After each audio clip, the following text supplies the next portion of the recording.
এই মানুষটিকে তার নিজের বন্ধুই বিশ্বাসঘাতকতা করেছিল। বন্ধু তাকে কুমিরদের খাবার খাওয়ানোর কথা বলে নিয়ে গেল, কিন্তু কাঠের সেতুর মাঝখানে পৌঁছতেই তথাকথিত সেই বন্ধু চুপচাপ পিছন থেকে সেতুটি সরিয়ে নিল। এখন সে একটি ছোট দ্বীপে আটকা পড়ে গেল। চারদিকে ভয়ঙ্কর কুমির ধীরে ধীরে তার দিকে এগিয়ে আসছে। তার বন্ধু কিছু না বলেই সেখান থেকে চলে গেল। স্পষ্ট ছিল সে তাকে মরতে দেখতে চেয়েছিল। ভয়ে মানুষটি তাড়াতাড়ি কাঁচা মাংসের একটি টুকরো তুলে পানিতে ছুঁড়ে দিল, যাতে কুমিরদের মনোযোগ অন্যদিকে যায়। কিন্তু কুমিরের সংখ্যা ছিল অনেক বেশি আর খাবার ছিল খুব কম। হঠাৎ সে দেখল একটি কুমির তীরে উঠতে শুরু করেছে। তার বুক ধরফর করতে লাগলো। চারদিকে তাকাতে গিয়ে সে লক্ষ্য করল তীরে একটি ছোট মাছ ধরার নৌকা বাঁধা আছে। তার মাথায় সঙ্গে সঙ্গে একটি বুদ্ধি এলো। সে নিজের সোনার ঘড়ি খুলে একটু ঘুরিয়ে ধরল, যাতে তার আলো নৌকার দিকে পড়ে। নৌকাটি ধীরে ধীরে দুলতে দুলতে তার দিকে এগোতে লাগলো। তার মুখে আশার আলো ফুটে উঠল। হয়তো এটাই তার বাঁচার পথ। কিন্তু পরের মুহূর্তেই সেই আশা ভেঙে গেল। নৌকার সামনের অংশ এখনো শক্ত করে তীরে বাঁধা ছিল। এরই মধ্যে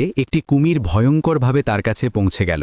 আতঙ্কে সে শেষ মাংসের টুকরোটিও পানিতে ছুড়ে দিল, কিন্তু তাতে আরও বেশি কুমির জড়ো হয়ে গেল। যখন তার মনে হলো এখন আর বাঁচার কোনো উপায় নেই, ঠিক তখনই সে পেছনে তাকালো। কুমিরগুলো অজান্তেই এমনভাবে সারি বেঁধে দাঁড়িয়েছিল যেন একটি সেতু তৈরি হয়েছে। এক মুহূর্তও দেরি না করে সে তাদের শরীরের ওপর লাফিয়ে লাফিয়ে সামনে এগিয়ে গেল এবং মৃত্যুর সেই ফাঁদ থেকে বেরিয়ে এলো।